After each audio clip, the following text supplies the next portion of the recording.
Hello friends, स्वागत है आपका फिर से हमारे चैनल ब्रिलियंस 53 में। तो हमने इसके प्रीवियस लेक्चर नंबर 8 में हमने प्रश्न नंबर 18 तक पढ़ा था, जहाँ पे कविता शिक्षण के बारे में पढ़ा था, जहाँ पे कविता शिक्षण के विशिष्ट उद्देश्यों को हमने पढ़ा था। तो चलिए आज के इस वीडियो लेक्चर नंबर 9 हम लोग हिंदी के इस सीरीज़ में पढ़ते हैं। प्रश्न नंबर 19 से आगे का जो भी लघुत्तरीय प्रश्न है, फर्स्ट सेमेस्टर के एग्ज़ाम में जो भी प्रश्न आ सकते हैं वो हम लोग पढ़ते हैं। तो चलिए, जो भी इस क्लास को पहली बार देख रहे हैं या पहले देख चुके हैं वो क्लास को लाइक, शेयर और हमारे चैनल को सब्सक्राइब कर दें। इस वीडियो के डिस्क्रिप्शन बॉक्स में टेलीग्राम से जुड़ के वहाँ से आप लोग PDF डाउनलोड कर सकते हैं। इस वीडियो के डिस्क्रिप्शन बॉक्स में सारे फर्स्ट सेमेस्टर के सारे सब्जेक्ट का प्लेलिस्ट बना दिया है हमने, वहाँ से आप लोग जाके एक एक सब्जेक्ट की तैयारी आप लोग कर सकते हैं, जो सब्जेक्ट आपका नहीं तैयार है। तो चलिए शुरू करते हैं आज के इस लेक्चर को। प्रश्न नंबर 19 देखिए क्या है। आँख, अश्व, समुद्र और सूर्य के लिए एक एक समानार्थक शब्द लिखिए। यानी कि समानार्थक शब्द क्या होता है? समान अर्थ रखने वाले शब्द। तो देखिए, आँख, आँख को क्या कहते हैं? नयन। ठीक है। अश्व मतलब घोड़ा। समुद्र, तो समुद्र का समानार्थक क्या हो जाएगा? समुद्र का समानार्थक क्या हो जाएगा? सागर। ठीक है। यानी कि समुद्र कहिए चाहे सागर कहिए, बात एक ही हुआ, यही समानार्थक हो जाएगा। सूर्य का समानार्थक क्या हो जाएगा? सूर्य का दिनकर। ये प्रश्न 2019 वाले प्रश्न पत्र में पूछा गया है। देखिए प्रश्न नंबर 20 क्या है। अनुलेख एवं श्रुतलेख में क्या अंतर है, समझाइए। ये प्रश्न 2019 के प्रश्न पत्र में पूछा गया है। तो देखिए, अनुलेख, जो भी फर्स्ट सेमेस्टर वाले स्टूडेंट हैं इस वीडियो के डिस्क्रिप्शन बॉक्स में जाके जरूर चेक करें। आपके लिए वहाँ पे बहुत सारी चीज़ें हैं फर्स्ट सेमेस्टर को तैयारी में आपको मदद करेंगी। प्रश्न नंबर 20 देखिए, अनुलेख एवं श्रुतलेख में क्या अंतर है। तो अनुलेख का तात्पर्य उस लेख से है, ठीक है, जिसे छात्र किसी नमूने को देखकर लिखता है, जबकि सुनकर लिखे हुए लेख को श्रुत लेख कहते हैं। देखिए नाम से ही स्पष्ट है, श्रुत लेख। श्रुत मतलब सुनना, यानी कि सुन करके लिखना। मान लीजिए मैं आपको बोल रहा हूँ तो आप लोग लिख रहे हैं अपने कॉपी पे बैठ के पेन से, ठीक है, तो ये क्या जाएगा? श्रुत लेख हो जाएगा। लेकिन अनुलेख क्या हो जाएगा? अगर इस जो वीडियो लेक्चर चल रहा है इस टाइम, इस वीडियो लेक्चर को आप लोग क्या कर रहे हैं, ये कोई नमूना है मान लीजिए, ठीक है, ये वीडियो लेक्चर आपको एक नमूना है, इसको देख करके आप लिख रहे हैं, तो ये क्या हो जाएगा? आपका अनुलेख हो जाएगा। ठीक है। अध्यापक या कोई छात्र बोलता है, अन्य छात्र उसे लिखते हैं। ठीक है। प्रश्न नंबर 21 देखिए क्या हो जाएगा। शिरोरेखा किसे कहते हैं, सोदाहरण समझाइए। प्रश्न पत्र 2023 में पूछा गया था, अथवा यानी कि पिछले साल ही पूछा गया था। शिरोरेखा किसे कहते हैं, दो उदाहरण लिखते हुए समझाइए। ये 2019 और 2022 यानी कि ये प्रश्न हर साल पूछा जाता है। शिरोरेखा ये बहुत इंपॉर्टेंट क्वेश्चन है, ये आपका मोस्ट इंपॉर्टेंट प्रश्न है, ये जरूर पूछा जाएगा आपके फर्स्ट सेमेस्टर एग्जाम में। तो देखिए शिरोरेखा क्या होता है उसको बताइए। तो शिरोरेखा क्या होता है? वर्णों के ऊपर लगाई जाने वाली रेखा को कहते हैं। जैसे मान लीजिए मैं लिख रहा हूँ यहाँ पे रास्ता, ऐसे रास्ता लिख दिया, रास्ता, ठीक। तो जो ये लाइन ऊपर खींच रहा है उसको क्या कहते हैं? शिरो रेखा कहते हैं। तो शिरो रेखा को उदाहरण से ही समझाइए। तो 2 पाई के बराबर, 2 पाई मतलब 1 पाई ये 1 पाई ये, ठीक। तो 2 पाई के बराबर शब्द से शब्द के बीच की दूरी होनी चाहिए, यानी कि 1 पाई ये हो गया और 1 पाई ये हो गया, ठीक है। यानी कि 2 पाई के बराबर शब्द से शब्द के बीच की दूरी होनी चाहिए। जैसे राम कृष्ण, ठीक है, तो राम और कृष्ण के बीच में क्या होना चाहिए? 2 पाई के बराबर दूरी होनी चाहिए। दूसरा, 4 पाई के दूरी के बराबर दो वाक्यों के बीच की दूरी विराम चिन्हों को छोड़कर होनी चाहिए, ठीक है। तो 4 पाई की दूरी होनी चाहिए। ये देखिए, ये राम आओ फिर सोहन आओ, देखिए इसके बीच में क्या हो जाएगी? 4 पाई की दूरी हो जाएगी। प्रश्न नंबर 22 देखिए, लिखित अभिव्यक्ति का महत्व बताइए। यानी कि आप जो राइटिंग एक्सप्रेशन करते हैं, अपने भावों विचारों को जो आप लिख करके प्रकट करते हैं, तो उसका क्या महत्व है। अथवा लेखन शिक्षण, यानी कि लिख करके जो टीचिंग किया जाता है, मान लीजिए टीचर क्या करता है, ब्लैक बोर्ड पे लेखन शिक्षण करता है, के महत्व को स्पष्ट कीजिए। ये प्रश्न 2023 और 2022 में पूछा है, ठीक है। तो देखिए लेखन शिक्षण का क्या महत्व है। देखिए लेखन शिक्षण का महत्व, तो छात्रों को लिपि, शब्द, ठीक है, छात्र क्या करेंगे? लिपि, शब्द, मुहावरों आदि का ज्ञान कराना। लिखेंगे तो छात्र क्या होगा? उनके अंदर लिपि का विकास होगा, ठीक है। कैसे, कौन सी लिपि किस अक्षर में कैसे लिखा जाता है, जैसे मान लीजिए ये ऐसे लिखने में उनको सुविधा होगी और लिखने में वो मतलब हर एक वर्ड को लिखने में वो क्या हो जाएंगे, एक्सपर्ट हो जाएंगे। शब्द मुहावरा सब चीज़ों का ज्ञान होगा। छात्रों को शुद्ध वर्तनी आने लगेगी, ठीक है। वाक्य रचना करने में सहायक हो जाएंगे। विराम चिन्हों आदि का ज्ञान हो जाएगा, कहाँ पे विराम चिन्ह लगाना है, कहाँ पे पूर्ण विराम, कहाँ पे अल्प विराम, कहाँ पे प्रश्नवाचक, कहाँ पे विस्मयादि बोधक लगाना है। तो जब ये लेखन शिक्षण टीचर करते हैं तो बच्चे उसे देख देख करके लिखते हैं, तो बच्चों के अंदर ये सारी चीज़ों का विकास होता है, ठीक है। छात्रों को सुंदर, स्पष्ट तथा सुडौल अक्षर लिखने में निपुण करना। तो छात्रों को क्या करना चाहिए, सुंदर भी, स्पष्ट भी और सुडौल अक्षर लिखने में निपुण करना चाहिए। छात्रों में विषयानुसार भाषा शैली और विचारों की तार्किक क्रम में अभिव्यक्ति का ज्ञान कराना चाहिए, ठीक है। छात्रों के शब्दकोश में वृद्धि होता है। तो छात्रों का जो वोकैबुलरी है क्या होता है, उसमें वृद्धि होता है, इसीलिए लेखन शिक्षण कराया जाता है। नेक्स्ट प्रश्न, नेक्स्ट देखिए, छात्रों में सृजनात्मक शक्ति का विकास होता है। जब बच्चे क्या करते हैं, जब ब्लैक बोर्ड पे देख के लिखते हैं तो बच्चों के अंदर क्रिएटिविटी का विकास होता है। छात्रों में स्वतः लेखन की क्रिया में रुचि उत्पन्न करना। तो ये सारी लेखन के शिक्षण की फायदे हो गए। देखिए नेक्स्ट प्रश्न देखिए, प्रश्न नंबर 23 देखिए, उष्ण व्यंजन किसे कहते हैं, उनके नाम लिखिए। ये प्रश्न पत्र ये 2022 में पूछा गया था। तो उष्ण व्यंजन देखिए किसको कहते हैं, जिन व्यंजनों का उच्चारण करते समय ऊष्मा उत्पन्न हो या गर्मी उत्पन्न हो एवं मुख से हवा के रगड़ खाने के कारण ऊष्मा पैदा हो। यानी कि जब आप उस वर्ण का उच्चारण कर रहे हैं तो आपके मुंह में क्या हो, गर्मी उत्पन्न हो। गर्मी करने का मतलब ये नहीं है कि खूब ज़्यादा गर्मी, मतलब गर्माहट उत्पन्न हो, और मुख से क्या हो, हवा जब निकल रहा है तो रगड़ते हुए हवा बाहर निकल रहा है, तो उसे उसमें व्यंजन कहलाते हैं। जब इन शब्दों का उच्चारण किया जाता है तो दांतों के बीच से गर्मी, ठीक है, तो आपके जो जब इन शब्दों के उसमें व्यंजन का जब आप उच्चारण करेंगे तो आपके दांतों के बीच से क्या होगी, हवा रगड़ खाते हुए गर्म होकर के गर्म हवा बाहर निकलती है। तो इन्हीं को क्या कहते हैं, उसमें व्यंजन कहते हैं। और उसमें व्यंजन की संख्या कितनी है, 4 है। कौन कौन से, बड़ा स, मूर्धन्य स, छोटा स और ह। तो आप लोग याद रखेंगे स ह, ऐसे ही देख लीजिए, यही आपके उष्ण व्यंजन या उसमें व्यंजन हो जाएंगे, ठीक है। देखिए नेक्स्ट प्रश्न क्या है, प्रश्न नंबर 24 देखिए, विलोम शब्द, तुकांत शब्द एवं समानार्थी यानी कि समान अर्थ रखने वाले शब्दों का आशय उदाहरण सहित समझाइए। प्रश्न 2022 के प्रश्न पत्र में पूछा गया है। देखिए सब इंपॉर्टेंट प्रश्न है। तो विलोम शब्द क्या आ जाइए, अपोजिट, देखिए अपोजिट वर्ड, देखिए किसी शब्द का उल्टा अर्थ देने वाले शब्दों को विलोम शब्द कहते हैं। ये आप लोग बचपन से पढ़ते हुए आ रहे हैं। अर्थात जो शब्द किसी दूसरे शब्द का उल्टा अर्थ बताते हैं उन्हें विलोम शब्द या विपरीतार्थक शब्द कहते हैं। जैसे हार का विलोम क्या हो जाएगा, जीत हो जाएगा। आय का व्यय, आज़ादी का गुलामी, नवीन का प्राचीन आदि, ये सब क्या हो जाएंगे, विलोम शब्द हो जाएंगे, ठीक है। इन्हीं सब चीज़ों को पढ़ना है, कुछ खास नहीं है हिंदी में आपका। तुकांत शब्द, देखिए तुकांत शब्द वे शब्द होते हैं जिनके अंतिम वर्ण समान होते हैं, ठीक है। जिनके अंतिम अल्फ़ाबेट्स क्या होते हैं, समान होते हैं, वर्ण या अक्षर क्या होते हैं, समान होते हैं। जैसे कि रहन सहन, तो रहन सहन देखिए, देखिए इसमें रहन में हन हो जा रहा है, सहन में भी हन, ये दोनों समान हो जाएंगे। तो इन दोनों वर्णों में ही 9 वर्ण समान है। देखिए लास्ट में हन भी समान है और 9 भी, देखिए इसमें रहन में भी 9 है और सहन में भी 9 है। तो ये दोनों वर्ण क्या है, 9 वर्ण समान है। अतः यह तुकांत शब्द कहलाते हैं। तुकांत शब्द क्या कहलाते हैं, जिनके अंतिम वर्ण क्या होते हैं, समान होते हैं, उन्हें तुकांत शब्द कहते हैं। एग्जाम्पल के लिए रहन सहन, ठीक है। दूसरे शब्दों में कहते हैं तो जो शब्द हमें सुनने में एक समान लगते हैं वे शब्द समान तुक वाले शब्द कहलाते हैं। यानी कि तुकांत शब्द, नाम से ही स्पष्ट है, एक जैसा तुक ताल इसके अंदर रहता है, मतलब सुनने में एक समान लगता है, उन्हें समान इसमें समान तुक रहता है।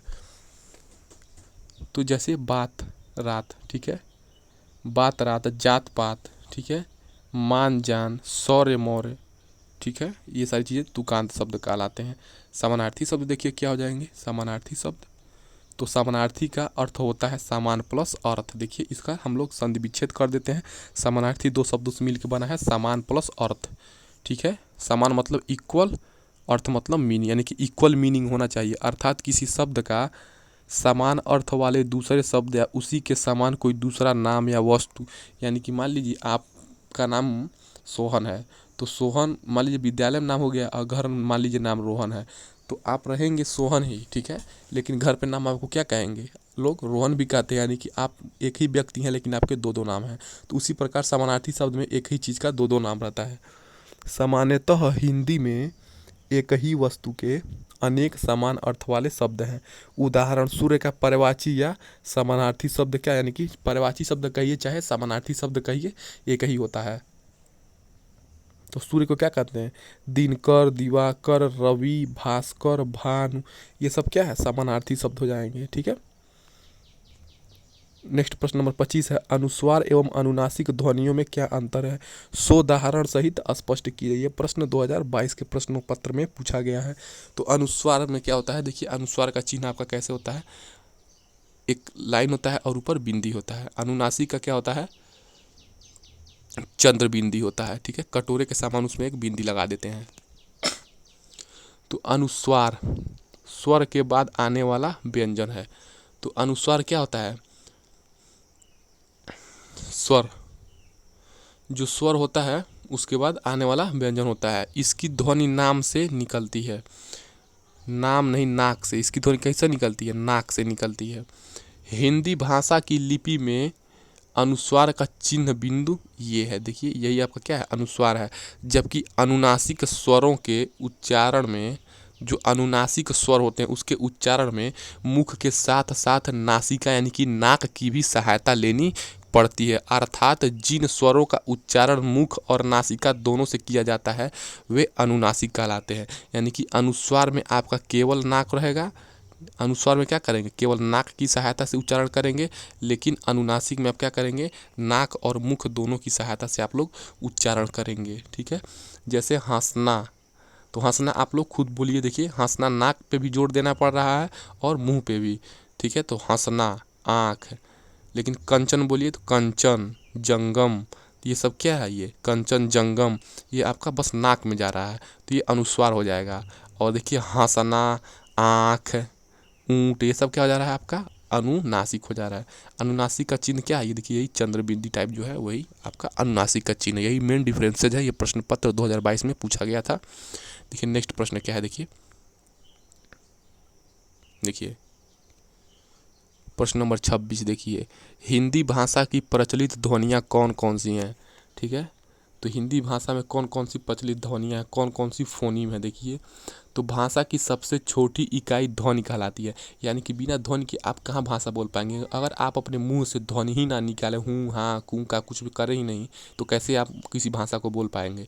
इसका मतलब ये है कि कोई भी लैंग्वेज हो, वो बात अलग है कि आप हिंदी, इंग्लिश, संस्कृत, उर्दू, फारसी, कन्नड़, मलयालम, तेलुगु, तमिल, कुछ भी भाषा हो, अगर उसमें ध्वनि नहीं है तो वो भाषा सार्थक नहीं मानी जाएगी, ठीक है। तो भाषा की सबसे छोटी इकाई ध्वनि कहलाती है। इस ध्वनि को ही वर्ण, यानी कि ध्वनि को ही क्या कहा जाता है, वर्ण कहा जाता है।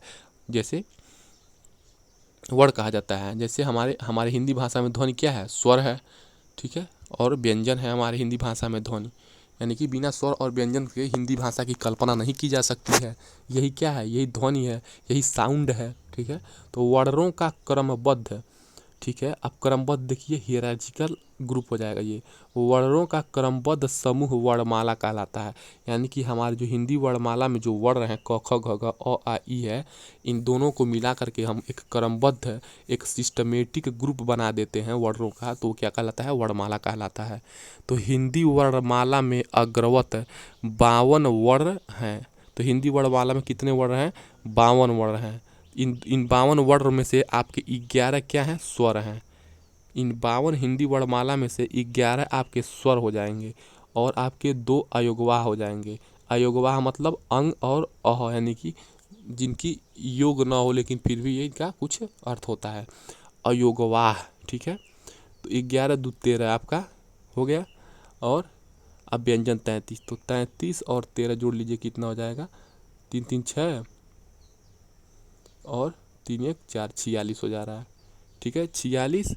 और फिर ये 4 जोड़िए संयुक्त व्यंजन, 46 4 50 और 2 द्विगुण व्यंजन, 50 2 52। यानी कि जो 52 वर्णमाला में हमारे जो वर्ण हैं, इन 52 वर्णमाला के वर्णों में कैसे विभाजन किया गया है, 11 स्वर 2 अयोगवाह, ठीक है, 11 स्वर 2 अयोगवाह, 33 व्यंजन, ठीक है, और 4 संयुक्त व्यंजन।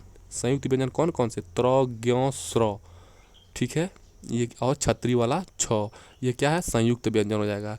और द्विगुण व्यंजन 2 होते हैं, ठीक है। तो इस प्रकार आपके हिंदी वर्णमाला में जो 52 वर्ण है उनका विभाजन किया गया है, ये आपको जानना बहुत जरूरी है आप लोग को, ठीक है। तो देखिए स्वर आपका 11 हो गया, और 11 स्वर कौन है? अ, आ, छोटा ई, बड़ा ई, छोटा ऊ, बड़ा ऊ, री, ए, ओ, औ, ये सारी चीज़ें क्या आ जाएंगी? आपका 11 स्वर हो जाएंगे। और अयोगवाह आपके अंग और अह हो जाएंगे। देखिए ये अंग क्या है आप लोग बताइए। अभी मैंने अनुस्वार है कि अनुनासिक है? तो एक बिंदी है ऊपर, तो ये क्या हो जाएगा बताइए। अभी मैंने ऊपर बताया है, ये क्या हो जाएगा आपका? अनुस्वार हो जाएगा। क्या हो जाएगा? देखिए अनुस्वार। देखिए एक बिंदी है तो अनुस्वार हो जाएगा, चंद्र बिंदी है तो अनुनासिक हो जाएगा। देखिए अब व्यंजन देखिए, व्यंजन देख लीजिए, क, ख, ग, घ, अंग। तो इन जो ये जो 5 वर्ण है क, ख, ग, घ, अंग, इनको क वर्ग कहते हैं। इनका एक अलग बना दिया गया है। जिस प्रकार आर्ट वाले बच्चों का एक अलग क्लास होता है, साइंस वाले बच्चों का एक अलग, कॉमर्स वाले बच्चों का एक अलग, उसी प्रकार हमारे हिंदी वर्णमाला में सारे जो वर्ण होते हैं अलग अलग विशेषता रखने की वजह से इनको हम लोग अलग अलग क्लासीफाई किए हैं, वर्गीकरण किए हैं। तो क, ख, ग, घ, अंग, ये क वर्ग हो जाएगा। फिर च, छ, ज, झ, इया, ये आपका च वर्ग हो जाएगा। क्योंकि इसका उच्चारण कंठ होता है इसीलिए इसको अलग वर्ग में रखा गया है। च देखिए आपका क्या हो जाएगा? ये आपका तालु होता है, ठीक है। च, छ, ज, झ, इया, ये आपका क्या हो जाएगा? ये आपका च वर्ग हो गया। फिर ट, ठ, ड, ढ, अण, ठीक है, ये आपका ट वर्ग हो जाएगा। देखिए फिर त है तो त वर्ग हो जाएगा। त, थ, द, ध, न, त वर्ग। प, फ, ब, भ, म, ये आपका प वर्ग। य, र, ल, व, ठीक है, ये आपका अंतस्थ व्यंजन होता है। इस प्रकार हमारा हिंदी में जो 52 वर्णमाला में से जो आपका 33 व्यंजन है उनका ऐसे हम लोग विभाजन किए गए हैं, ठीक है। तो देखिए क वर्ग हो गया, 1 वर्ग, 2 वर्ग, 3 वर्ग, 4 वर्ग, 5 वर्ग। तो 5 5 25 ये हो गए, और 25 4 29 ये हो गए आपके। तो य और लव आपके अंतस्थ व्यंजन हो गए, और छोटा सा बड़ा सा और ह और मूर्धन्य सा आपका क्या हो गए? उसमें व्यंजन हो गए। तो 29 एक 3 29, 30 3 33, ठीक है, 33 आपके व्यंजन हो गए, ठीक है, ऐसे मिला करके।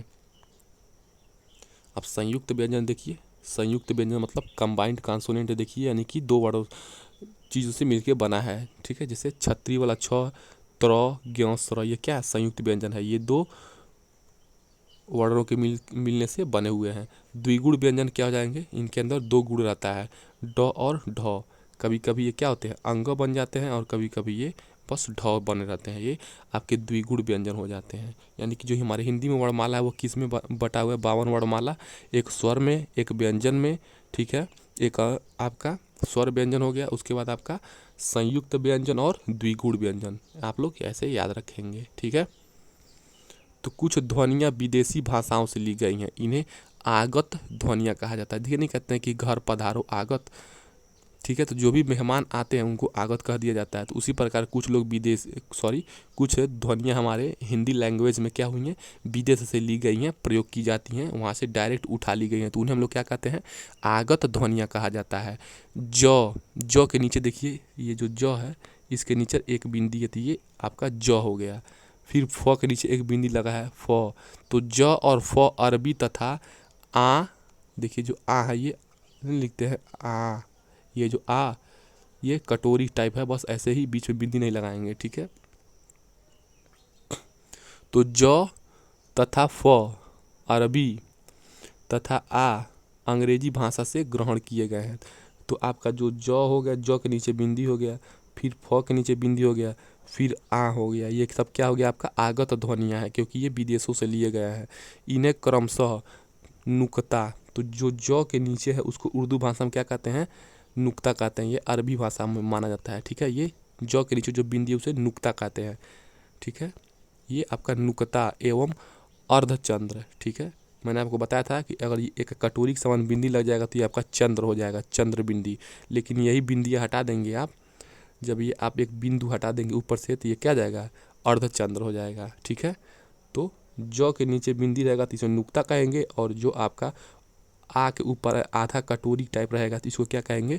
अर्धचंद्र कहेंगे, ठीक है। तो ये अर्धचंद्र ध्वनियाँ कहला देंगे। तो नुक्ता ध्वनियाँ और अर्धचंद्र ध्वनियाँ कहलाती हैं, ठीक है।